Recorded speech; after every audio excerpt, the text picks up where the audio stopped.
लालची हलवाई। एक छोटे से गांव में राधा राम नामी एक हलवाई की दुकान रहती थी। राधा राम को पैसे कमाने का बहुत लालच था। उस गांव में भी वो एक ही हलवाई की दुकान थी, जिसमें राधा राम बहुत सारी मिठाइयाँ और घी भी बेचा करता था, जिससे सारे गांव के लोग उसी के पास मिठाइयाँ खरीदते थे। कोई और मिठाई की दुकान ना रहने की वजह से राधा राम को बहुत अच्छा लाभ भी मिला करता था।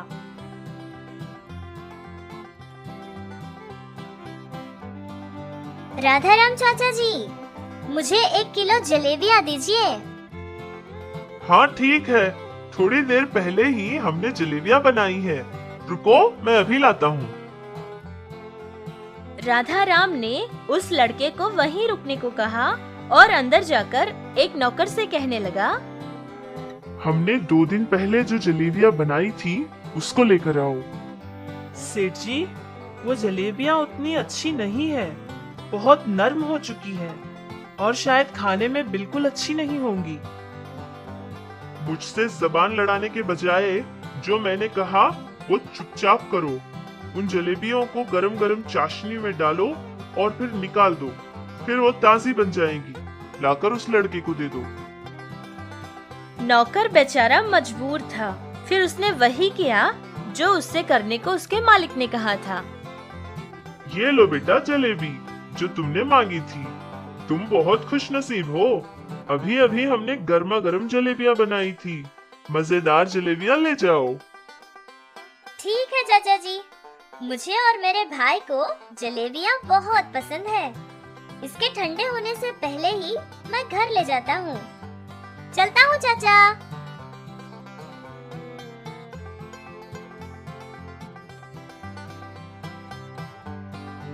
नमस्ते राधा राम जी, आपसे कुछ काम पड़ गया। कल हमारे मालिक के बेटे का जन्मदिन है, बहुत धूमधाम से मनाने वाले हैं। पकवान के लिए घी चाहिए था। मालिक ने कहा था कि आपके पास ही से घी खरीदा जाए। 40 किलो घी आज शाम तक के लिए क्या आप तैयार करवा सकते हैं? कमाल की बात करते हो। क्यों नहीं, जरूर भिजवाऊंगा। आज शाम तक आपने जो 40 किलो घी मांगा है वो मैं तैयार करवाऊंगा। वो आदमी के जाने के बाद राधा राम बहुत खुश हो जाता है और सोचता है कि इसमें बहुत ज्यादा लाभ भी कमाएगा। फिर अपने नौकर को बुलाता है और कहता है कि शाम को 40 किलो घी बनाना है।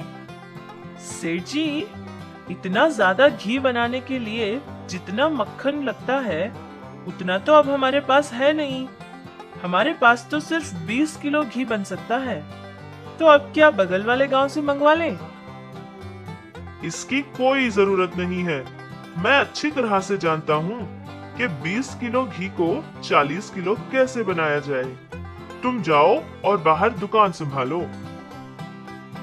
वो नौकर 20 किलो घी बनाकर अपने मालिक को दे देता है। राधा राम उस 20 किलो घी के अंदर 20 किलो डालडा और मिला देता है और शाम को उस आदमी के घर भेज देता है। आज तो मेरी नसीब बहुत अच्छी है। मुझे आज बहुत अच्छा फायदा मिला है। इस गांव में हर दिन किसी न किसी के घर में कोई न कोई दावत चलती तो कितना अच्छा होता। मेरा व्यापार बहुत ही धूम से चलता और मैं अपना 10वां घर जल्दी ही खरीद पाता।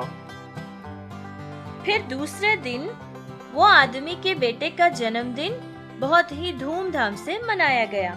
गांव के सारे लोग उस जन्मदिन पर हाजिर हुए थे। वो एक बहुत अमीर आदमी था।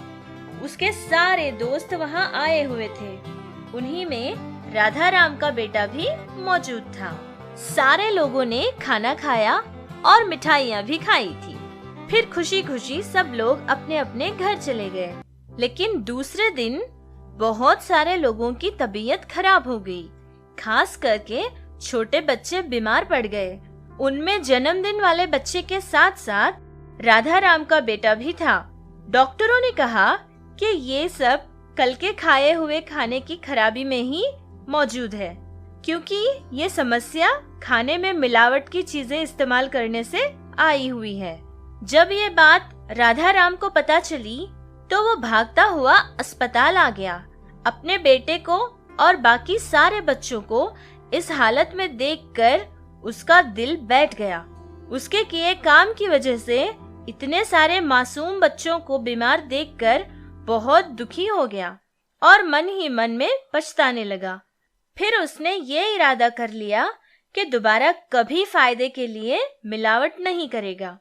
अपने किए पर राधा राम बहुत ही शर्मिंदा हुआ। देखा बच्चों, लालच कितनी बुरी चीज है। उसके थोड़े से फायदे के लिए सोचा था कि राधा राम के बेटे की भी जान पर पड़ आई। उसे तभी वो बात समझ आई जब उसने अपने बेटे को भी उसी परिस्थिति में देखा था। वो कहते हैं ना कि लालच बहुत बुरी बला है, तो हमेशा इससे बच के रहना, ठीक है?